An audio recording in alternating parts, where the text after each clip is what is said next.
بسم الله الرحمن الرحيم الحمد لله رب العالمين صلى الله وسلم وبارك على عبده ورسوله نبينا محمد وعلى آله وصحبه أجمعين أما بعد biz o'tgan saboqlarimizda Sheyx Solih Fawzon hafizahullohning Al-Irshad ila Sahih al-I'tiqad kitobidan Alloh subhanahu va taologa qattiq bo'lgan bablarni o'qib kelajatir edik. Bunda Alloh subhanahu va taoloning ism sifatlarına iymon keltiruv qalay bo'ladi ekan, ya'ni oxirga olgan taqribimiz Allohning ismlari va sifatlarini ulug'tab, hurmatlab, sol babda mo'min adib saqtavi, Allohning ism sifatlarini ulug'tavi shariatda talab etilgan negiz ekeni to'g'ri so'z aytılıb edi. Bugungi saboqda Fawzon hafizahulloh aytadi: "Manhaju ahli sunnati val jamoa fi asma'illahi va sifatihi." Ahli sunna val jamoatning Allohning ismlari va sifatlarida ustangan yo'li qalay bo'ladi? Ya'ni ahli sunna val jamoat Alloh subhanahu va taoloning ism sifatlarida ne narsaga suyanadi? Kelişekte bid'at iyeleri ne narsege suyanadi? Olarning negizini, ahli sunnaning negizini. Osu menen qarapayım adamning o'zi de ahli sunnaning yo'li qanchalik darajada durus ekeni, және olarga qarshi bo'lgan adasqan qavmlarning yo'llari qanchalik darajada qate ekenini ko'rib biledi. Bu narsani bastan ayırıp bilüge tereң bir ülken bilim alhamdulillah керек емес. Aşıqtan aşıq көрсе, түсінсе болайтындай дәрежеде. Aytadı hafizahullah: "Manhaju salafis salihi ahli sunnati vel cema'a allazina humul firqatun naciye fi asma'illahi ve sifatihi ithbatuha kama ja'at fil kitabi ve sunnah ma'tiqadi ma dallat alayhi ve annaha ala zahiriha." Salafus salihdan bo'lgan ahli sunna val jamoatning ol firqa naciye bo'lgan jamoatning ustangan Allohning ism sifatlarındagi yo'li isbatuha kama ja'at fil kitabi was sunnah. Allohning kitobi bo'lgan Qur'on және Nabiy sallallohu alayhi va sallamning sahih sunnatida kelgandek bektu. Yani Kur'an sünnette kelgen isim sifatlardan öğrenip sol Kur'an hadiste kelgen isim sifatlarga iman keltirib qo'yadi. Ma'tiqadi ma dallat alayhi, sol iman keltirgen vaqtda sol isim sifatlarning da ma'nasi bar ekeni, sol ma'nolari ne narsaga dalolat qilатын bo'lsa, soni tushunu ala anna va annaha ala zahiriha. Qalay aytilgan bo'lsa solay. Wa la yalzamu min isbatiha tashbihulloh bi khalqihi ta'ala an zalik. Sol Allah subhanahu wa ta'alaning Qur'onida, Nabiy sallallohu alayhi va sallamning hadisinde kelgan Allohning ism sifatlarini aytilgan vaqtda la yalzamu soni Allahqa oslay ismi var, osындай sifati var deb aytgan vaqtda bodan o'xsatu degan ma'na kelib chiqmaydi. Allohning eshituv sifati var, ko'ruv sifati var deganimiz demek Allohni eshitadi және ko'radi dedingmi? Demek sen осы жерде Allohni pendesine o'xsatib жатсың деген ma'na kelib chiqmaydi. Ол aniq narsa. Nega desa, li anna sifatil xoliqi takhussuhu va taliqu bih va sifatil makhluq taliqu bihim va takhussuhum. Sebebi Alloh subhanahu va taolaning sifatlari o'zine xos, o'zine jeke, o'zine loyiqli, o'zine g'ana aytilgan. Onun ulug'lig'ina loyiqli.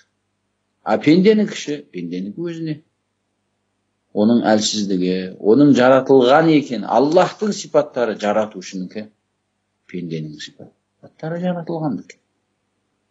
Аллах өзі қаншалық дәрежеде ұлық болатын болса, оның сипаттары да солай. Пенденің сипаттары өзі қандай дәрежеде әлсіз болатын болса, оның сипаттары да тура өзіне сай әлсіздікке құрылған. Сөзсіз екі сипаттың арасында ұқсас жоқ. Аллахтың өзі пенделеріне ұқсамаған болғандығын сияқты, оның сипаттары да ұқсамайды. Пенденің өзіне қандай бір сипаттарында бір-біріне ұқсамайды ғой. Қалай Аллах пендесіне ұқсайды? Бұл нәрсе Ахлі сүнна уал жамааттың ақидасында осылай түсініледі. Содан келіп айтады: ومذهب أهل السنة والجماعة في ذلك ينبني على أسس سليمة وقواعد مستقيمة. Осы Аллахтың есім сипаттарының бабында Ахлі сүнна уал жамаат сәлемет бір негіздер және тура бір қағидалардың үстіне құрылған. وهذه الأسس, сол негіздердің бірнешеуін айтатын болсақ, біріншісі أن أسماء الله وصفاته توقيفية، بمعنى أنهم لا يثبتون لله إلا ما أثبته لنفسه في كتابه أو أثبته له رسوله صلى الله عليه وسلم في سنته من الأسماء والصفات. أهل السنة والجماعات Allah'tың есім және сипаттары тауқифи деп сенеді. Не дегені тауқифи дегені? Тауқифи дегені бимағна, мағынасы солай: أنهم لا يثبتون لله إلا ما أثبته لنفسه في كتابه. Allah Subhanahu wa Ta'ala'nın есім сипаттарынан тек қана Аллахтың өзі кітабында немесе Наби саллаллаху алейхи ва саллям сүннетінде ғана айтылған есім сипаттарға ғана иман келтіреді. Одан аспайды. Демек осы жерден келіп жатыр, Ахлі сүнна уал жамааттың есім сипаттардағы бабы өте мықты дәрежеде. Неге? Себебі олар қай бір есімді алатын болса, немесе қай бір сипатты алатын болса, оған сенетін болса, оған иман келтіріп, оны растайтын болса, ең бірінші Аллахтың сөзіне және пайғамбардың сөзіне қарайды. Саллаллаху алейхи ва саллям. Егер Аллах және пайғамбарының сөзінде болса, саллаллаху алейхи ва саллям, оған иман келтіреді. Айтылғандай, ұқсатпай. Егер жоқ болса, онда есімге де, оған сипатқа да қарамайды. Айтады: وَلَا يَثْبِتُونَ شَيْئًا بِمُقْتَضَى عُقُولِهِمْ وَتَفْكِيرِهِمْ. Ахлі сүнна уал жамаат басқа тайпалар сияқты Аллахтың есім сипаттарын айтқан уақытта олар ақылдары немесе ойлары талап еткендей айтпайды. Тура сол сияқты Аллах Субханаху ва Таала қайтармағанды қайтармайды, бекітпегенді бекітпейді. Олардың барлығында ла ятажауазуна аль-китаба ва сунна. Бекітуде да, қайтаруда да мынандай сипаты бар, немесе мынандай сипаты жоқ дегенде де, екеуінде де Құран сүннеттен асып өтпейді. Ла ятажауазу. Тауқифи дегені сол. Тура айтамыз ғой, яғни Аллахқа құлшылық ету бұл тауқифи нәрсе. Әр түрлі бид'аттармен құлшылық ету болмайды Аллахқа. Пайғамбар қалай көрсеткен болса солай, қалай зікір еткен болса солай, қалай намаз оқыған болса солай. Ғибадаттар тауқифи, шариғат бабынан бекітілуі керек болады. Содан кейін ғана құлшылық етеміз Аллах. Тура сол сияқты Аллахтың есім сипаттары да, алхамдулилlah, Аллах бұл нәрсені адамдардың ақылдарына тастап қоймаған.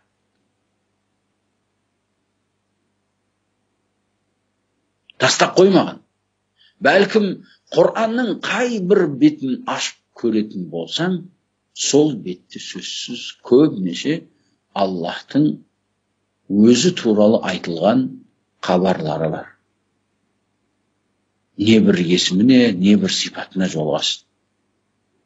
Allah өзін пенделеріне өзінің есімдері және сипаттары және істері туралы хабар беріп пенделеріне өзін танытқан. Демек, бірінші негіз есім сипаттар бабында қай бір есім және сипатты осылай бар десе, Құран сүннетке сай болып айтылады. Жоқ десе де, Құран сүннетке сай болып айтылады. Одан асылмайды. Одан асып өтілмейді. Бұл бірінші. Екіншісі, ثانيا أن ما وصف الله به نفسه أو وصفه به رسوله صلى الله عليه وسلم فهو حق على ظاهره ليس فيه أحاجي ولا ألغاز. Мына осы нәрсеге мән беруіміз керек. Ол не десе, екіншісі Аллах субханаху ва таала өзі туралы айтқан сипатында, немесе пайғамбары алейхиссалату вассалам Раббісі туралы айтқан сипатында, егер оны түсінетін болсақ, сыртқы мағынасында қалай айтылып жатса, солай түсіну керек болады. Ол есім сипаттар мағанасыз болған, түсіну мүмкін болмаған бір жұмбақтар емес. Лұғыз, әлғаз деп айтылады. Лұғыз деп бағанағы жұмбақ болады. Ал енді, оны іздеп тауып ал. Түсіну мүмкін емес дәрежедегі белгілер, сондай сиқыршылардың жазған сөздері сияқты. Жұмбақ. Жоқ, Аллахтың есім сипаттары Құранда, хадисте олай емес. Бәлкім, оның мағанасы сөйлемдегі ағымға жараса түсініле береді. Сөйлемде қандай ағыммен келіп жатса, сол ағымға жараса түсініледі. فأهل السنة يثبتون ألفاظ الصفات ومعانيها. Ахлі сүнна вал жамаат Аллахтың сипаттары айтылған дәлелдердің ләпізінде, мағанасында қабылдайды. Ләпізінде, мағанасында қабылдайды. Тек қана ләпізі ғана иманда болмайды ахлі сүнна. Кейбір муфаввидаларға ұқсаған муфаввидалар бұл сол өздерін муауила деп айтатындардың серіктері оларда. Просто тек қана сол бағанағы сөзді мағанасын тәуил қылуға жағдай болмаған уақытында тафвидқа кіріп кете салады сондай жағдай. Айтады فأهل السنة والجماعة يثبتون ألفاظ الصفات ومعانيها فليس ما وصف الله به نفسه أو وصف به رسوله صلى الله عليه وسلم من المتشابه الذي يفوض معناها. Аллахтың есім сипаттары мағанасы түсінбейтін сөздерден емес. Мағанасы түсінбейтін сөздерден емес. Бәлкім, Аллахтың өзі туралы айтқан хабарында, пайғамбар алейхиссалату вассалам айтқан хабарындағы сипаттар, есімдер, Нәби саллаллаху алейхи вассаламның уақытында айтылған уақытта сахабалардың ішінде әртүрлі адамдар болды. Олардың ішінде еркектер бар, әйелдер бар, жас балдар бар. Олардың ішінде мықты түсінетін фуқаха сахабалар бар. Олардан кемірек адамдар бар. Солардың барлығына Нәби саллаллаху алейхи вассалам Раббісі туралы айтқан хабарды жасырмай айтқан. Сахабалар түсінген сол нәрсені. Ona seni bilgen, iman keltirgen. Nebi sallallahu aleyhi ve sellem mınalar түсінбей қалады ғой деп, кейбіреулерін жасырған жоқ. Немесе мыналар қате түсін қалмасын деп, дұрыс түсініңдер деп, кейбір сипаттардың мағанасын өзгертіп, мына кейінгі муътазилалар және олардан кейінгі солардың ұрпақтары істеген жоқ. Бәлкім айтты да сахабаларға қалдырды. Олар Құранда, сүннетте айтылғандай түсінді. Араб тілінің мағынасы қалай дәлелет қылса, сөзден сол нәрсені түсінді. Сол үшін Аллах Құр'анда өзінің сөзі туралы ойланып, түсінуге әрекет қылуымызды талап етті. Афала ятадаббарунал Құр'ан. Олар Құр'ан туралы, Құр'анның аяттары туралы ойланып, ізденіп, пікір жүргізбей ме? Егер Аллах Субханаху ва Тааланың Құр'анда айтқан сипаттары туралы келген аяттар, егер жұмбақ сияқты түсіну мүмкін емес болған сөздер болатын болса, онда бізді Аллах түсінілмейтін сөздер туралы ойлануға шақырған екен. Болу мүмкін емес. Және түсіну мүмкін емес болған сөздерді айтқанда, немесе мағынасы теріс болған сөздерді айтқанда, және оны бізге ойлану туралы талап еткен. Қалай түсіну мүмкін емес болған нәрселерді, немесе түсінсең қате түсініп қалу мүмкін болған сөздерді бізге Аллах айтады, және ол туралы ойлануға бұйырады. Ол мүмкін емес, бір Аллахтың даналығына сай келмейді бұл нәрсе.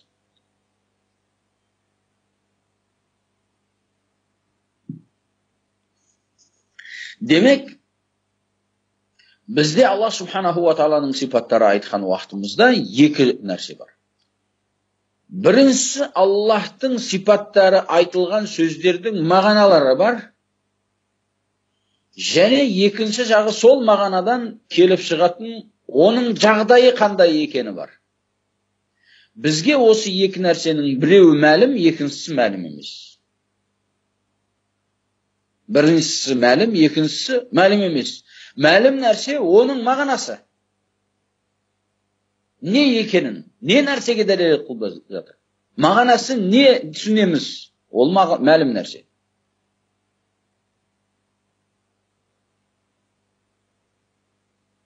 Бізге мәлім емес болған нәрсе, ол сипаттан түсінілген мағынаның артындағы оның сипаттың ақиқаттағы жағдайы қалай екені бізге анық емес нәрсе. Бұл бірнеше реттен қайталап айтылған, және оны қайталап та айтамыз. Ол айтылудан шаршалынбау керек, себебі бидағат иелері шубханы таратып айтыла берген сайын, сүндет иелері де сүндетке сай болған ақиқатты айтыла беруден шаршамау керек болады. Біреулер бұл нәрсені естіп, зергіп те қалуы мүмкін. Бірақ хақ сөзді айтылғаннан адам шаршамау керек. Малик ибн Анас, ол 4 мазхаб айыммаларының бірі. О кісіден бір адам келіп, Ар-Рахману алал арш истава. Рахман, яғни Аллах арштың үстіне көтерілді деген мағынасы не? Деп сұрамай, қалай көтерілді деп айтты. Сұраққа көңіл бөлейік. Аллах қалай көтерілді деп айтты. Не ол көтерілу деп сұраған жоқ. Егер мағынасы не ол десе, истауаның мағынасы не дегенде, ол сұрақ жауап келетін. Оны көтерілу деген мағынасы деп, Мужахидтен, Абул Алия және Ахлі Сунна уал Жамааттың айыммаларынан келген мағынасы айтылған болатын сол уақытта. Бұл табииндерден мағынасы не екені баяндап айтылып қойылған нәрсе, тафсир айыммаларының алдында ол мәлім нәрсе. Мәлик о нәрсені біледі сөзсіз. Бірақ бұл жерде айтылып жатқан нәрсе, біз білген нәрсе емес, білуіміз мүмкін емес болған нәрсе туралы сұралып жатыр. Қазір біраз бұрын айттық. Бізге екі нәрсе бар. Біреу мәлім, біреу мәлім емес. Мәлім болған нәрсе ол сөздің мағынасы. Мәлім емес болған нәрсе сол сөзден келетін, түсінілетін сипаттың жағдайы, қандай екені. О нәрсе бізге мәлім емес. Біз мәлім нәрсеге иман келтіреміз де, мәлім емес болған нәрсе туралы сұрамаймыз. Сол үшін Малик рахимахуллахтан Аллах арштың үстіне көтерілді, Рахман көтерілді деп айтты. Кайфастава. Қалай көтерілді ол? Сұраққа көңіл бөліңдер. Ма хуал истивау деп сұраған жоқ. Истива ол не деп сұраған жоқ. Көтерілу деген не?